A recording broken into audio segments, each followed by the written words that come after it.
Hi everyone, and welcome.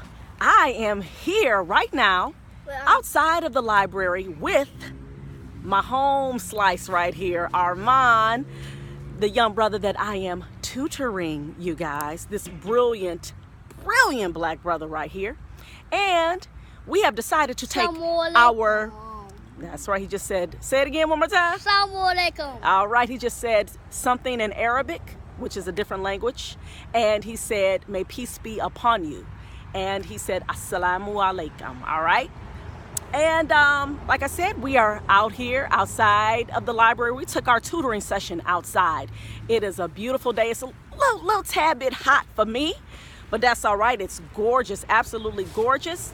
And so we are soaking up the sun, and Aar'mon is being inspired by nature, all right? So what he's doing, he is out here and he is enjoying the beautiful sun, the beautiful trees, the chirping of the birds, all of that good stuff, all right? Surrounded by just great plain old nature and positivity, y'all. And so what I've decided to do, I'm going to do a read aloud out here. And before I do the read aloud, I am going to share with you all an awesome quote by Walter Dean Myers. Wait, Aar'mon. I'm going to share with you all an awesome quote by Walter Dean Myers. And he is passed on now, so he is not living anymore. But he was an awesome African-American author. And one of the things that he said was, books transmit values. They explore our common humanity. What is the message when some children are not represented in those books? Okay? So what did he mean by that? He basically was saying that, hey, books are an awesome way for people to talk about things that are valuable, things that are important to them, and that bonds us as human beings. But if children are picking up books and they don't see characters that represent them, then what is the message? What are you saying to that child? And he was a big proponent in having books that represented children of color, African American children, children of African descent. Okay?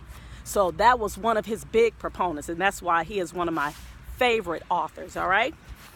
And the book that I'm going to read to you all and to Aar'mon is Good Neighbor Nicholas. And the author, her name is Virginia Kroll. The illustrator is Nancy Coate. Now I'm going to ask Aar'mon, what do you think the story is going to be about?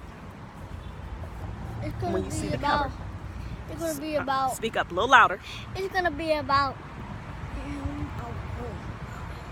Tell everybody. I want everybody here. Come on. No. You don't? Okay, all right. Well, just tell me. What do you think the story's going to be about? Going to be about pets. You think it's going to be about pets? Okay, all right. And what made you say that? Because I saw a dog. Okay, all right. And person. Okay, all right. So, he says he thinks the book is going to be about pets, okay? He could possibly be right? Because he sees a pet on the cover, right? And remember, we also pay attention to not only the pictures, but also the title, Good Neighbor Nicholas. And I'm going to ask Aar'mon really quickly again, what is a neighbor, Aar'mon? A neighbor is somebody, is like your friend or neighbor. Okay. Now, is a neighbor someone who usually lives near you, like somebody say like by you? Okay, right, exactly. And should we treat the people who live by us and people who we don't know who don't live by us, but since we're talking about a neighbor in particular, should we treat our neighbors kindly? Yes. Should we be good to our neighbors? Yes. All right. Well, let's find out about. Be mean to our neighbors. No, that's right. Well, let's find out what Good Neighbor Nicholas is all about.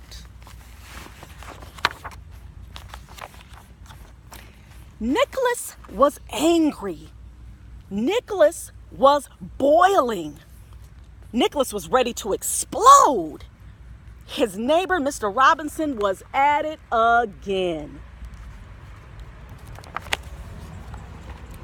Last Tuesday, when Nicholas was practicing soccer kicks, Mr. Robinson had barked, "Keep that ball out of my roses." On Wednesday, when Nicholas's sister Nina was doing her dance routine, Mr. Robinson had phoned and said, "Can you turn that noise down a few notches?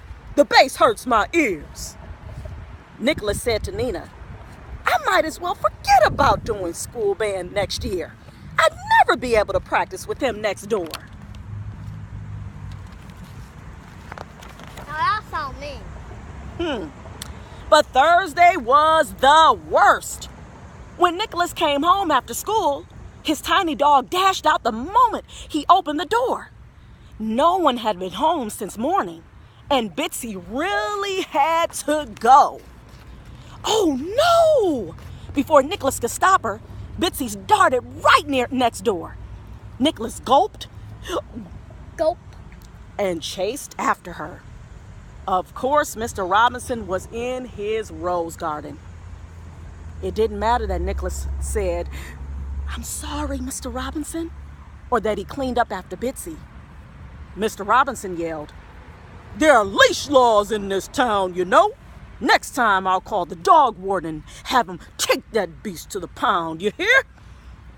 Nicholas sound nice. swept Bitsy into his arms and ran back home.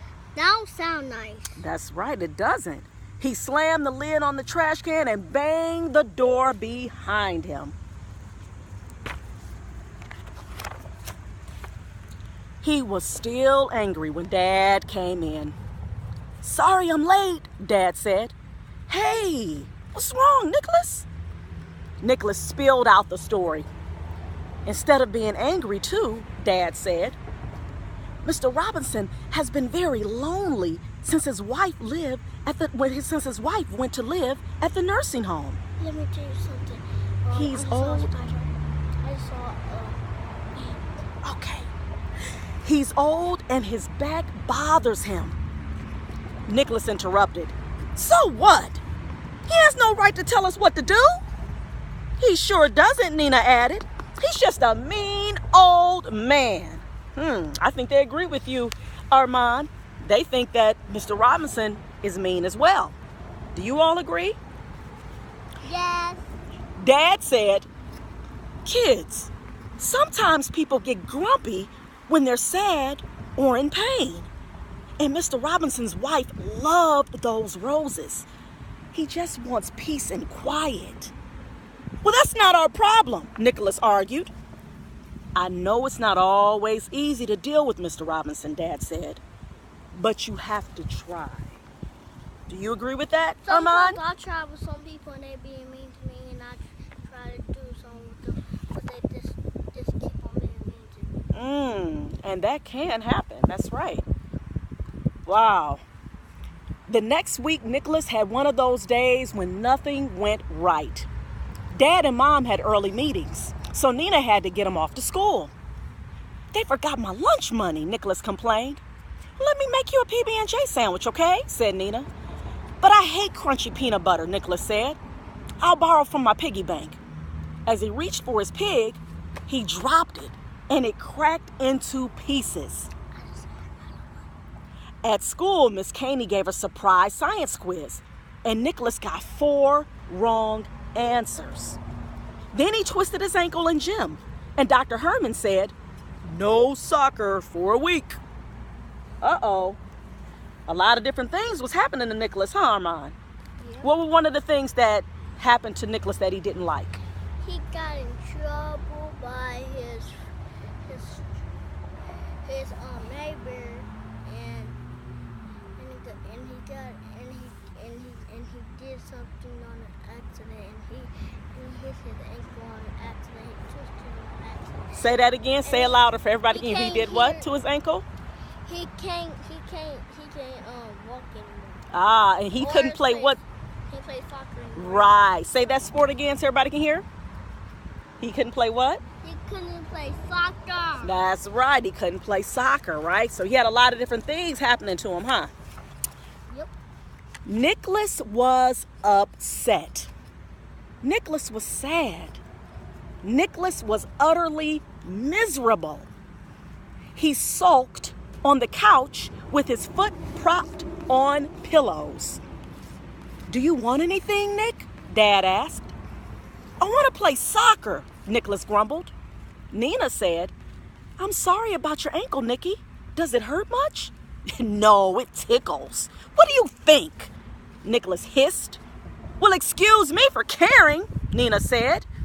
Nicholas noticed her and Dad roll their eyes at each other. Uh-oh, let's stop right here, Aar'mon. How was Nicholas behaving towards his sister and even towards his father? How was he behaving? Bad. Bad, that's right. Did he make a good choice in the way he talked to his sister when she asked him, was he okay? No. That's right. That's why Mr. Sherman's being mean to him. Ah, who is Mr. Sherman? Do you know? You mean Mr. Robinson? Yeah. That's all right.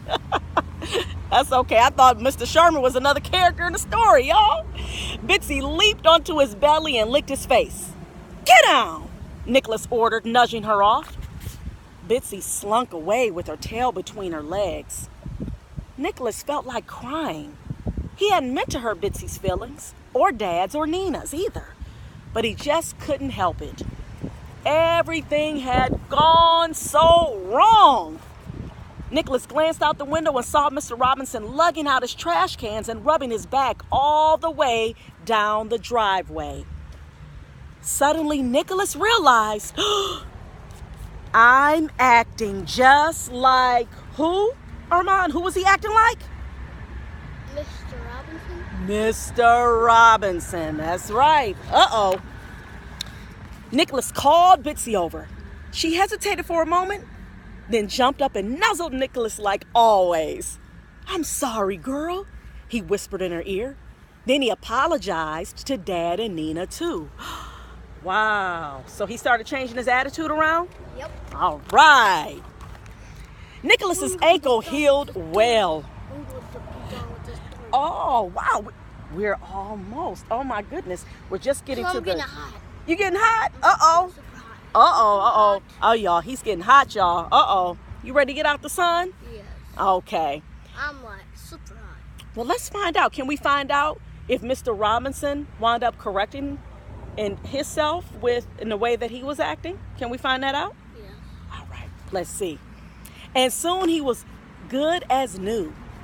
Nicholas rode his bike and Mr. Robinson yelled, "Keep those wheels off my lawn." Keep your wheels off my lawn. Hey, I will. No problem, Mr. Robinson. That's what Nicholas waved. When Bitsy needed to go, Nicholas leashed her so she couldn't trespass on Mr. Robinson's property. On garbage night when Mr. Robinson was gone, Nicholas took his trash cans out for him. After school, he returned the empty cans to the side of Mr. Robinson's house. He did that for several weeks in a row. One evening just before dinner, someone knocked at the door. Something. Nicholas, could you get that, please? Asked Dad as he mashed potatoes. Bitsy followed, yipping a storm. Nicholas's jaw dropped when he saw that it was Mr. Robinson. Uh-oh. Hello, he said to Nicholas. I came by to thank you for helping me out. My back thanks you too. Nicholas saw a hint of a smile on Mr. Robinson's face. You sure are a good neighbor, Nicholas. You could teach me a thing or two about being a better one. Mr. Robinson offered his hand and Nicholas shook it warmly. Then Mr. Robinson reached into his pocket. My niece owns a pet food store, he said. Here's some healthy treats for your pooch. At the word treats, Bitsy yipped. Mr. Robinson and Nicholas laughed together. You're a good neighbor, Nicholas, Mr. Robinson said again. He was still smiling when he reached his yard. Nicholas was too. The end. Well, we're going to stop right here because my boy Aar'mon, he's ready to get out the sun. But I wanted to ask Aar'mon real quickly. Aar'mon, did Mr. Robinson, did he wind up changing his attitude based off of how he saw Nicholas treating him? Yes. Yes, he did. Is it good to be kind to people even when they are trying to be mean to you? Yes. All right. Well, you heard it right there from Aar'mon. Take care. Happy reading.